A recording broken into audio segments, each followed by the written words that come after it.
see. Good morning.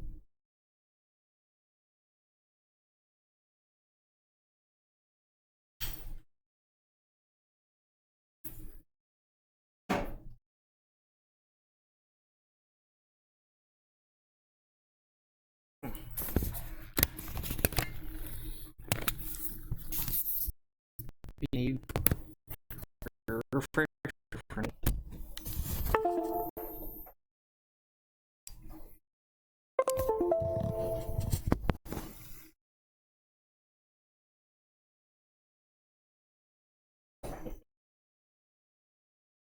if you're like me, it's kind of hard to get the old math brain warmed up in the morning.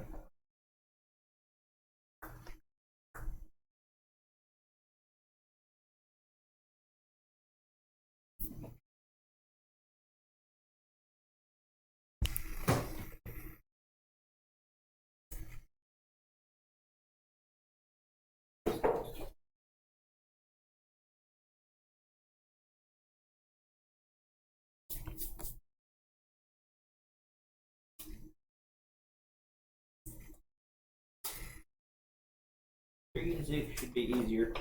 Be more like problems for you. 8 depends on how much food you're on.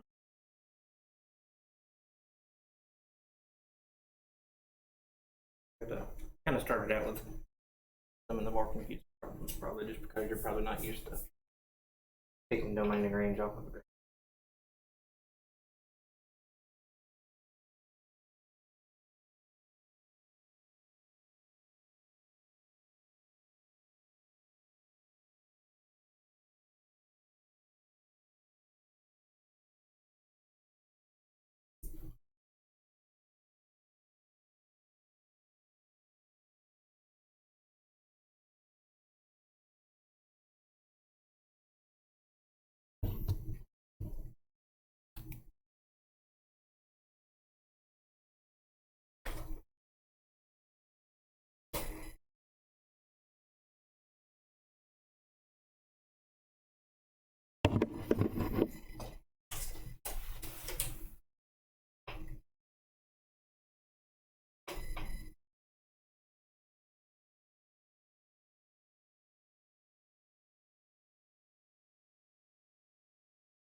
Walk around, look over your shoulder, and then you get 20. Trying to help, but you're gonna hurt me. Just trying to say you need to look at that one again.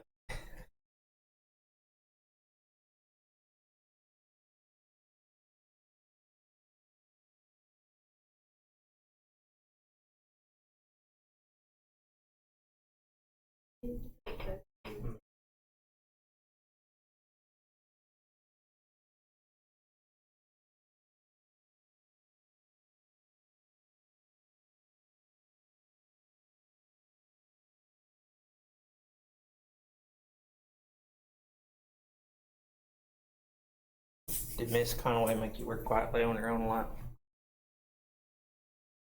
Kinda.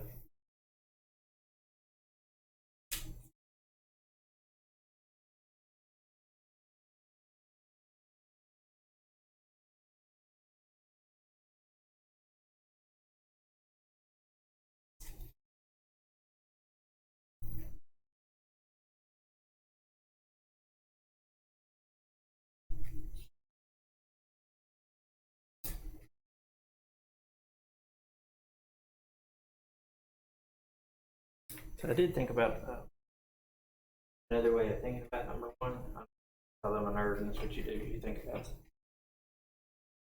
problems later on in the day. So For domain, we're looking at that's the x-axis, right? We will care about the x's. So think about taking the graph and pushing it down to the flat line. And you just see what x value covers. So our flat line, right, starts here at -4 and end it.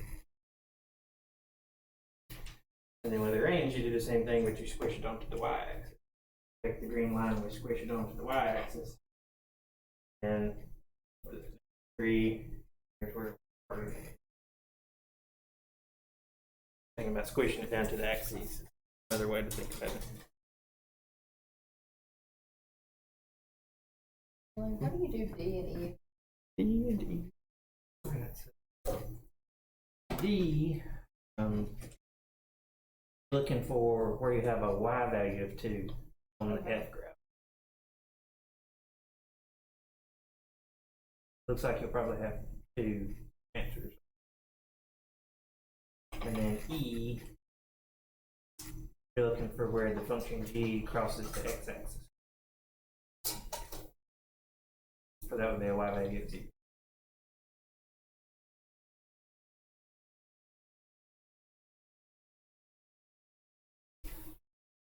They're kind of backwards from B. On B, it gives you the x value and asks for y, and D and E, y value and asks for.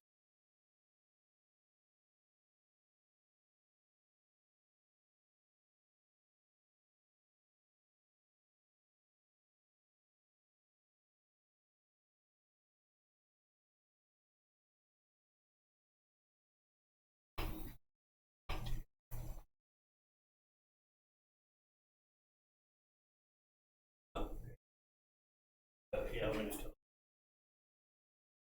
So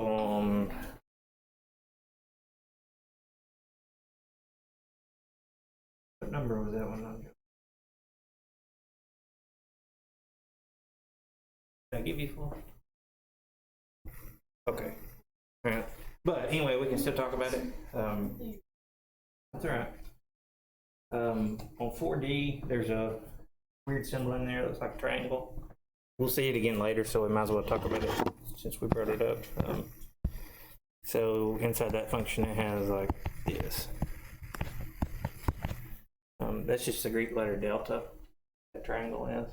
And what you would do is you would just treat this like 2 different variables. So like you could just treat this one like x and then this one like y. Delta x is just another variable. Usually where it gets used is if you're talking about a variable that's changing. Then you say delta x, how x changes. We'll see it again.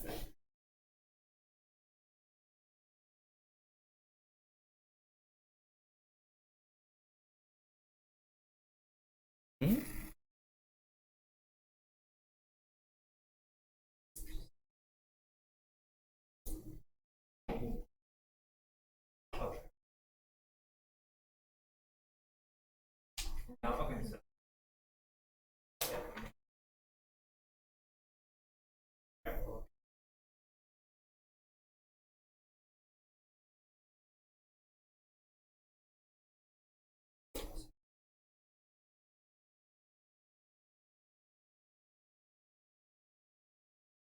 And then this part here.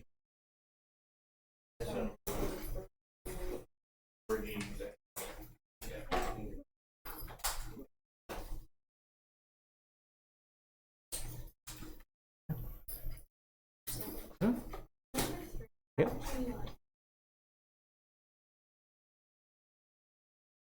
Oh, okay, yeah. Yeah, let's look at 3.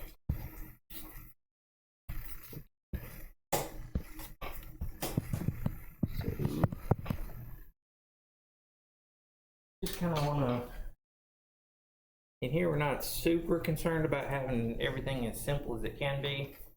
Right now, these shouldn't be too bad, so we can probably get them.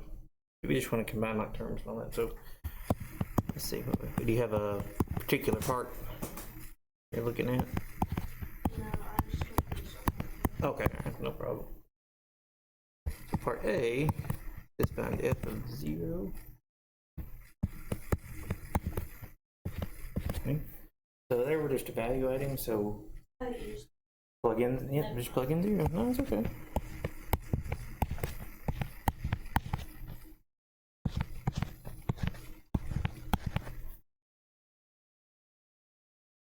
Work data failed.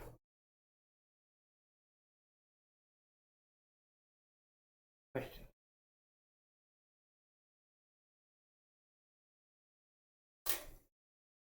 That's how we learn.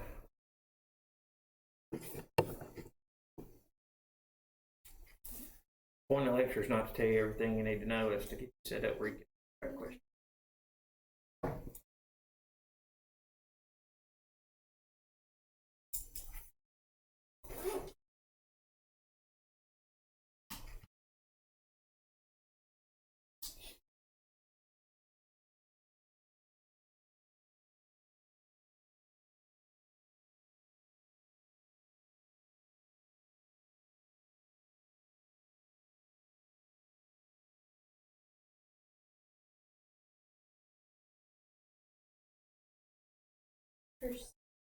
Yeah.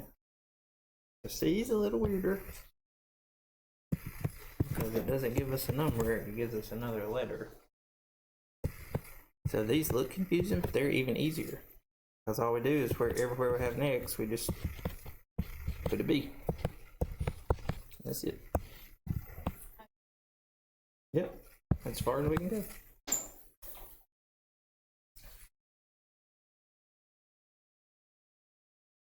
B's similar, but you can probably simplify some.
Take your time on those because 1 and 2, even though they're a little confusing, they will help you as we go to the next section.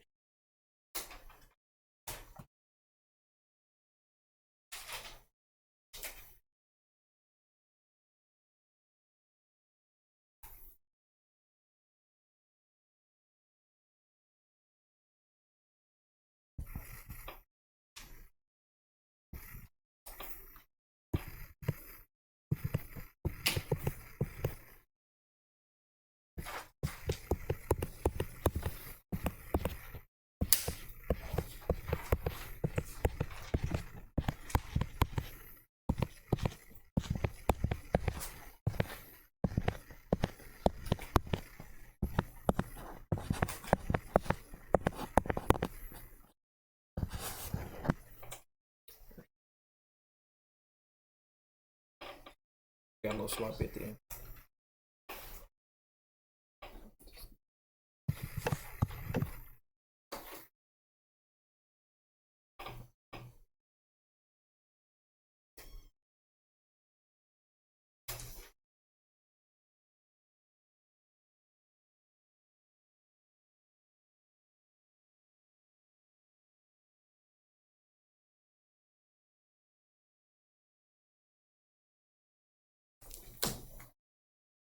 I haven't looked at the odds in the back. I don't know if they're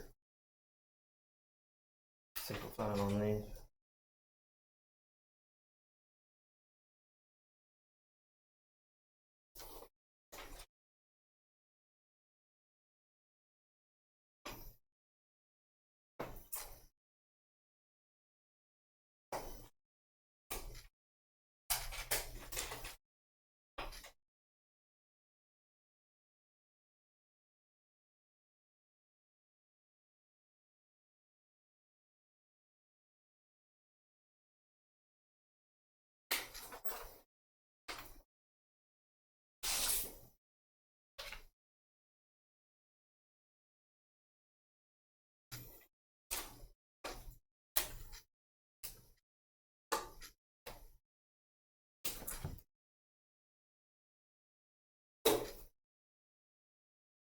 as we go forward, we will probably disagree with the back of the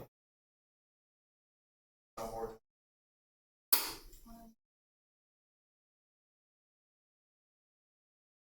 So there's only two things to me.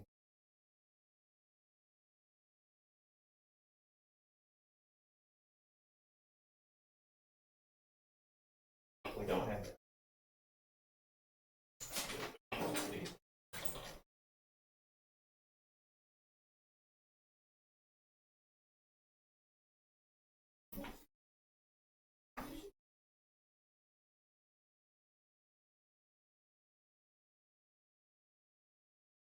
Range is a little trickier.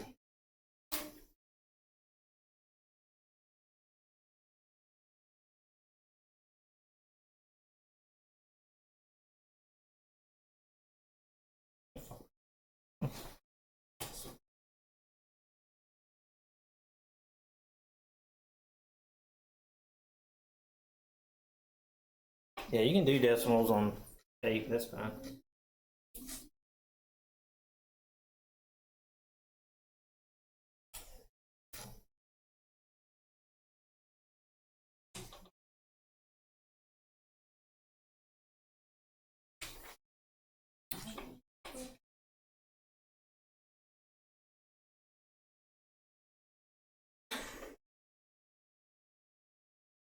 Keep going.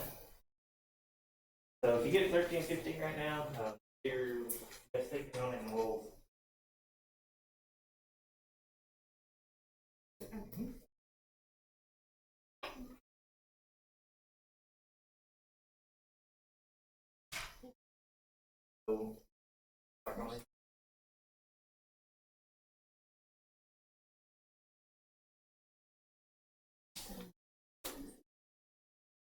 I give you decimal.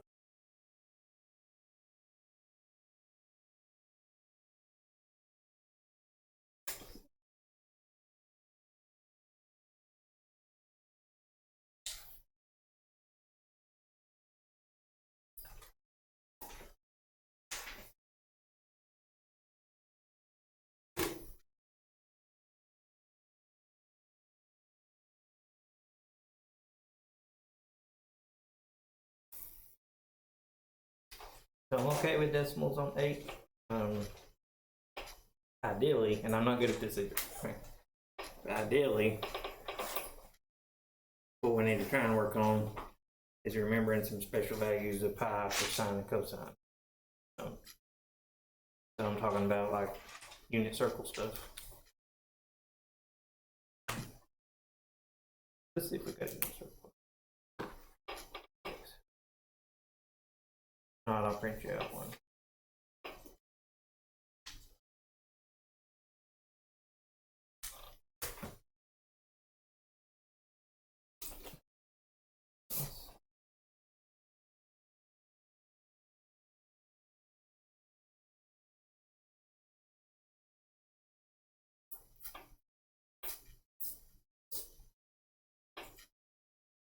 One in the cover. So I will print you out a unit circle.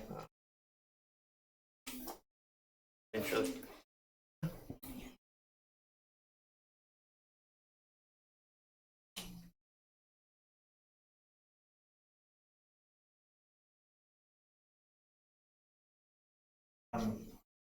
This one.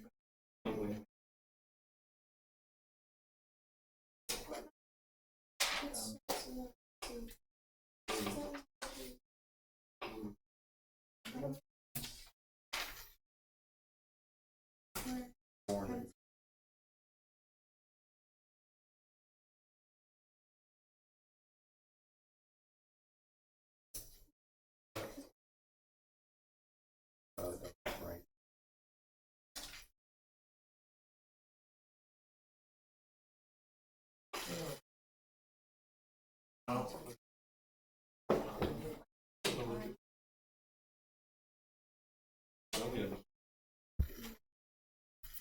Yeah.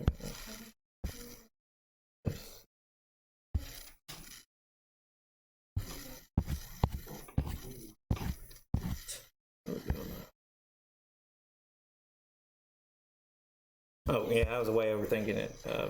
Brody, I'm sorry. I'll come help you. Yes. Yeah, perfectly fine on that. Okay, alright, one word of caution. Make sure you're in radians. You're in decimal.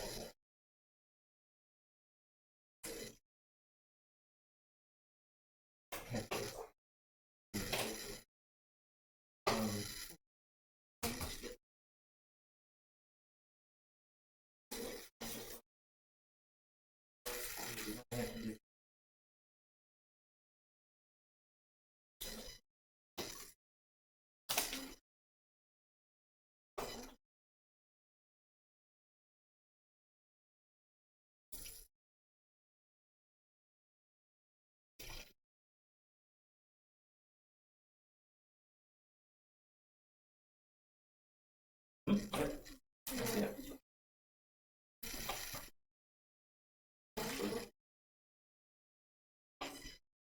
What number was that, Joe? Was that 6? Okay.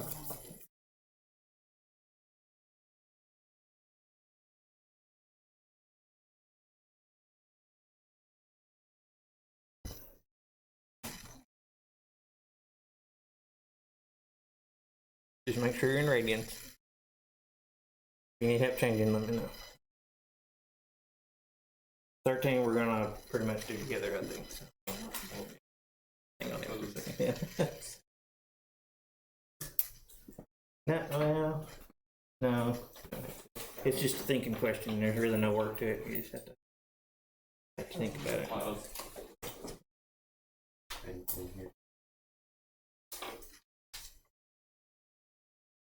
Actually, these don't really mean.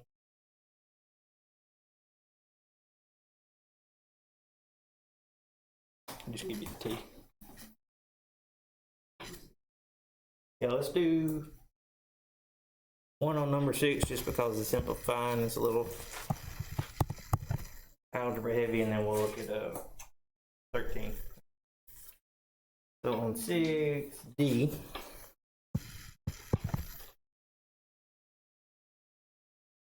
wants us to find g of t plus 4. That's another one of those tricky letters to work with. I do a t like that, so it doesn't look like a plus sign. Do it how whatever works for you. And our function was x squared times x minus 4.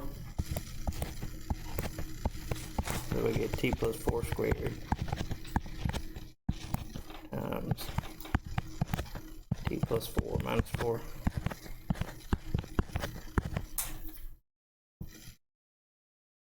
So we kind of got a lot going on with the equation there. The main thing that you easy to forget. How do we do this part? How do we do t plus 4 squared? What does that mean? It means t plus 4 times t plus 4. Good. Yeah, so that's really FOIL.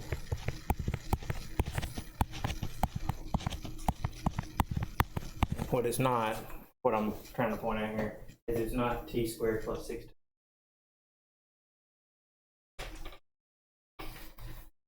And then on the second part, it actually helps us out a little bit because this inner set of parentheses is not really doing anything because it's minus 4 there, it's not times. So really what happens here is we can get rid of these inner parentheses and we just end up with plus 4 minus 4 and then cancel out. So in this last one we just end up with t.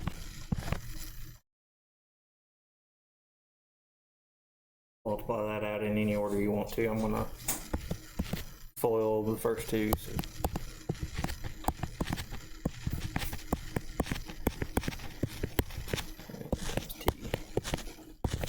That looks confusing, so I'm going to put a set of parentheses there.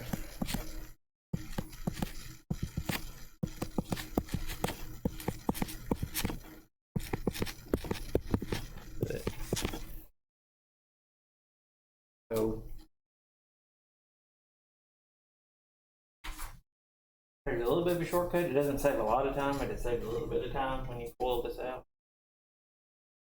You have this. You can skip right in this step down. You may know what you do there. You got a binomial squared. You square the first one. Multiply them together, so 4t. Double that, because you're going to get 2 of those, so 8t. And then you take a little bit of time. You can write it out the long way if you want to. Forming you. And then I just distributed it.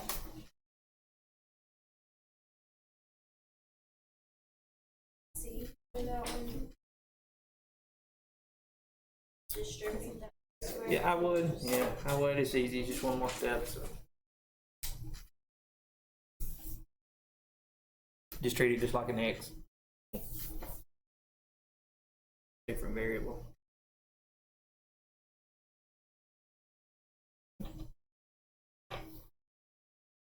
So how many of you are to 13? Okay. So 13, we want domain and range.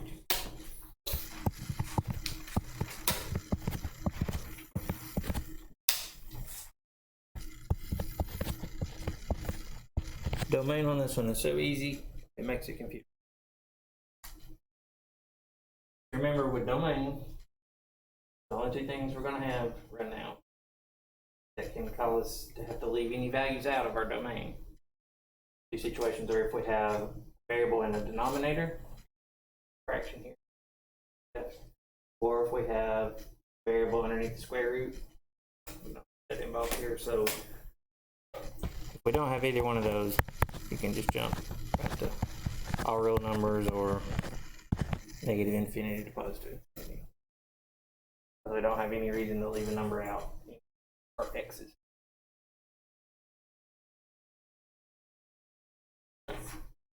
Yep. Yeah. Yeah, because if you're dealing with a trig function, then you got other stuff, but we're not right now. Range is trickier. It always is. We just kind of have to think through this. So range, we're thinking about what kind of y values we can get out of our function. So usually what I do, there's not a good do this, do this, do this. Usually what I do is I think about, could I get a negative number out of this function?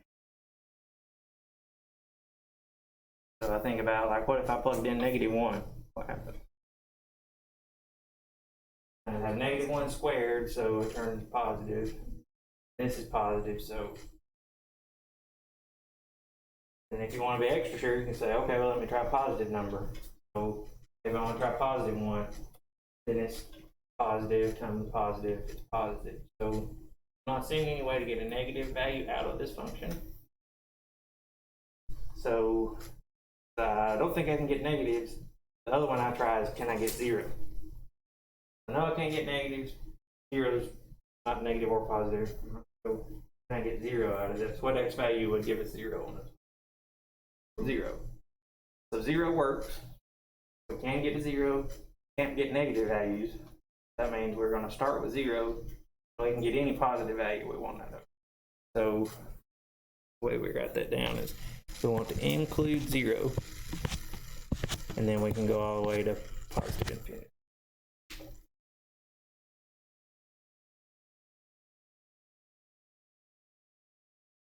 It might feel a little iffy that we can get all the positive numbers out of it, but we can if you start thinking about plugging in fractions and decimals. Any positive number will want that.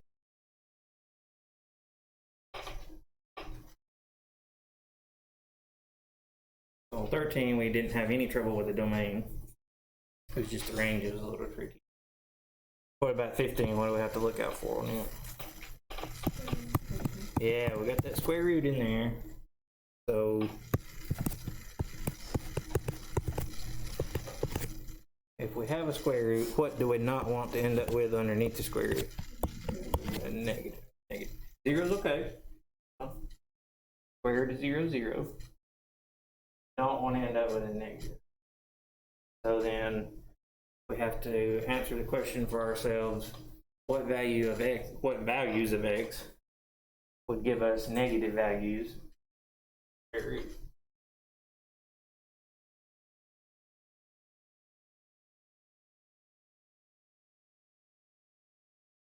Let's see.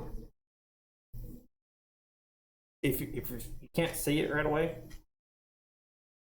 you can set up an inequality. So this thing underneath the square root is 6x. We want it to be 0 or bigger. So let's just write that down and solve it. We want 6x, the thing underneath the radical, to be bigger than or equal to 0. So what's that tell us about x?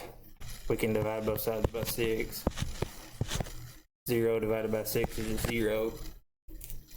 So our x values need to be 0 or bigger. So for our domain, that's what we write down. We write down 0 or bigger. 0 to infinity.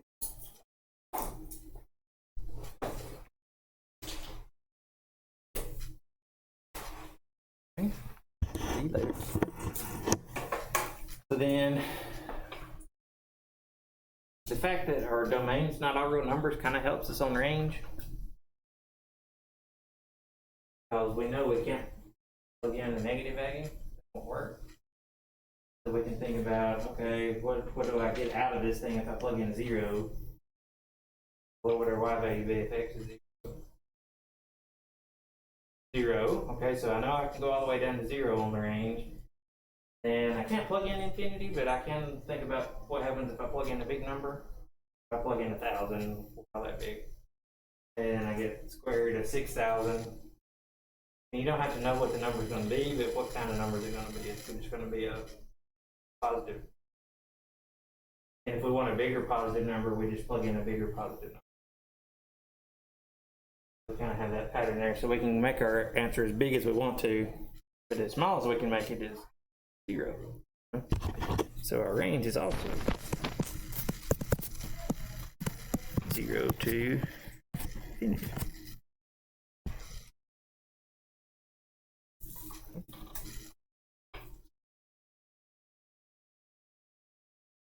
And we got one more. It's a little easier. The square roots to me are a little trickier. What's that? 19.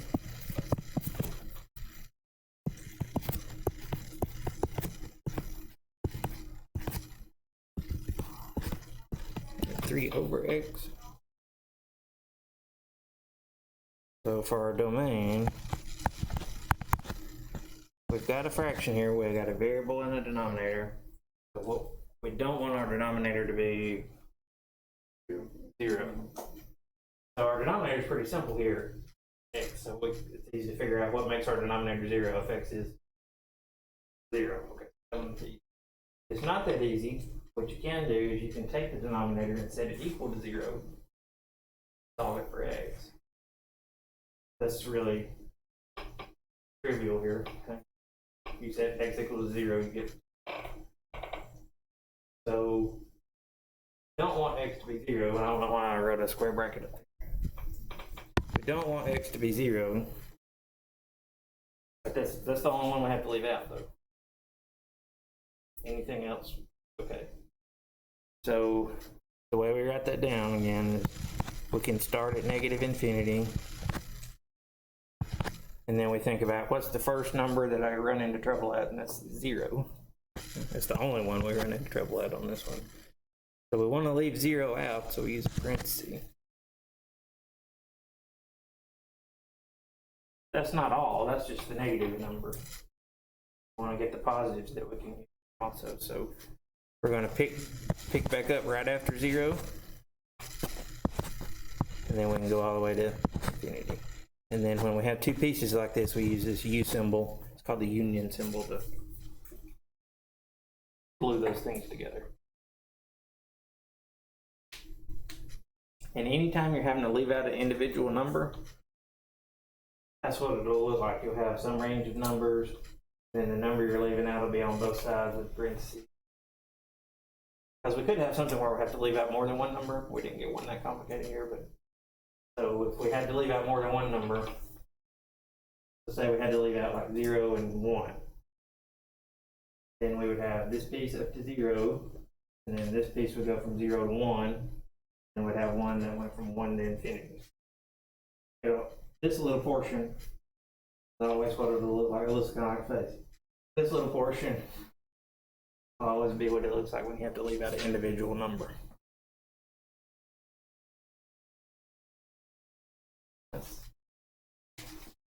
Every time I put some kind of weird notation up here last year, I would have like 5 different interpretations of what it looked like other than math. So got me in there.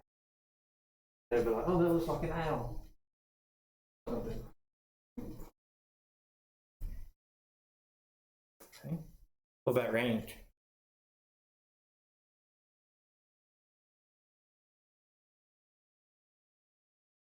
Okay, so we know we can go negative numbers. We'll plug in a negative value. What kind of number are we going to get out? Like we plug in -1.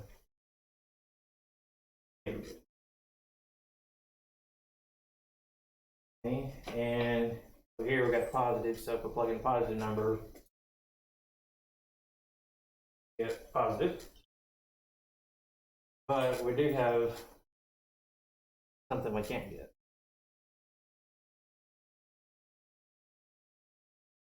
Number can we? I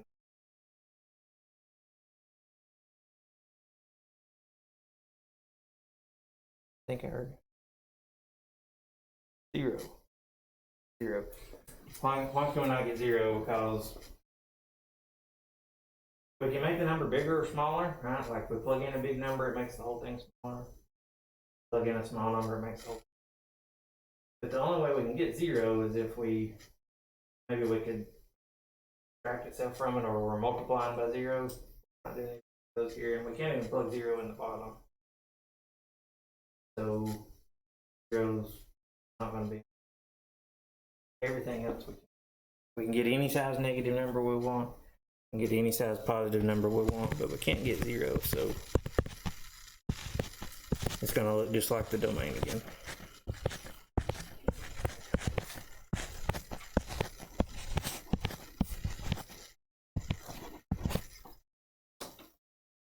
That sort of makes sense why we can't get 0.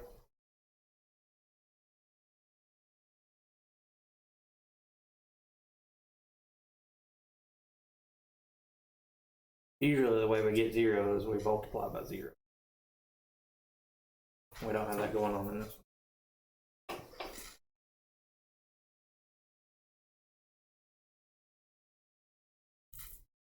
$30 is just back to 3, 6, and 8. Don't worry about domain and range on 30. I didn't even see it told you to do that, so just evaluate.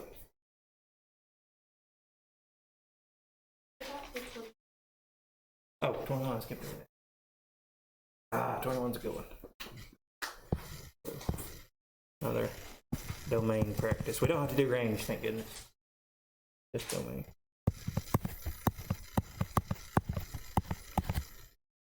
So the difference on this one is we've got 2 square root terms.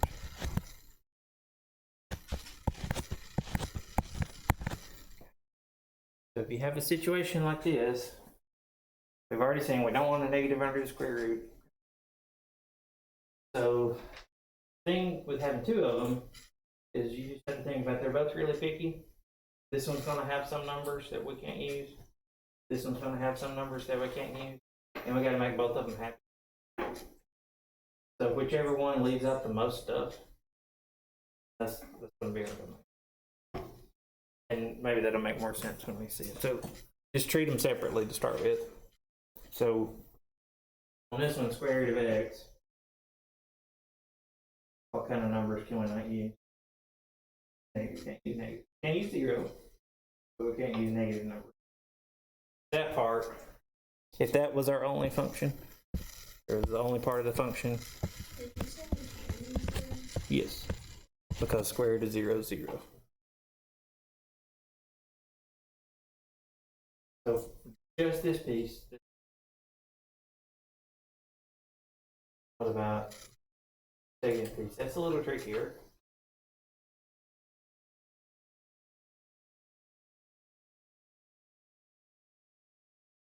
Maybe one like. So if it's tricky like this, you can't just look at it and see. Do what we did on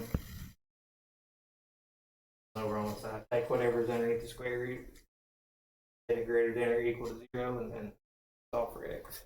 So that's what my suggestion here.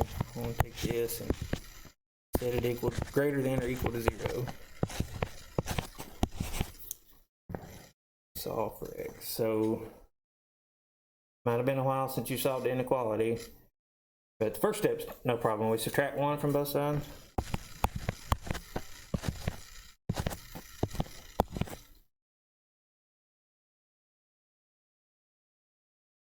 And what comes next?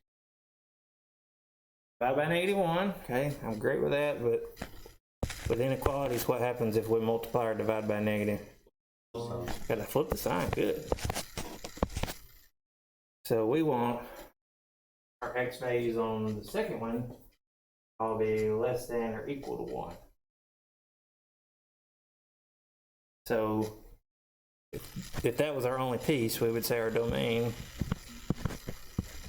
was negative infinity, not with square root, negative infinity to 1, and it's or equal to, so we could use that. Now, this is just translating this, x is less than or equal to 1 in the interval. We can be as small as we want to be, big as we can be. Is we've got to make both of these happy. So for our domain, we want the numbers that are between 0 and infinity, but also between negative infinity and 1. If that's hard to think about, you can draw a number line. Not just first graders use number lines. Okay. We use them all the time. We use a lot in calculus. So the first one says 0 to infinity, so we'll call this 0. So we're saying we're going to go from here up. That would be 0 to infinity. If we graph the other one, it says 1. So I'll call this 1. And we go from negative infinity up to 1. So what we need the numbers that make both of those happy, the numbers that are shaded on both of those. What they're doing. 0 to 1, and 0's in both of these. 1's in both of these. 0 and 1 are both included. So our domain here is 0 to 1. No other number will work.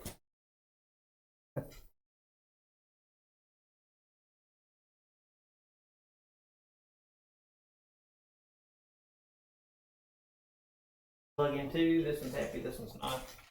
Plug in -2, this one's not happy. So we gotta make them both happy.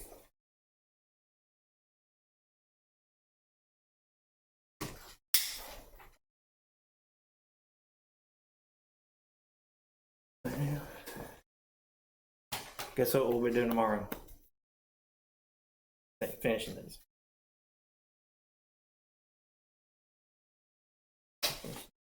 We got, how many have we got left? 1, 2, 3, 4, 5, 6, 7, 6 or 7 then. We'll get them done tomorrow. That's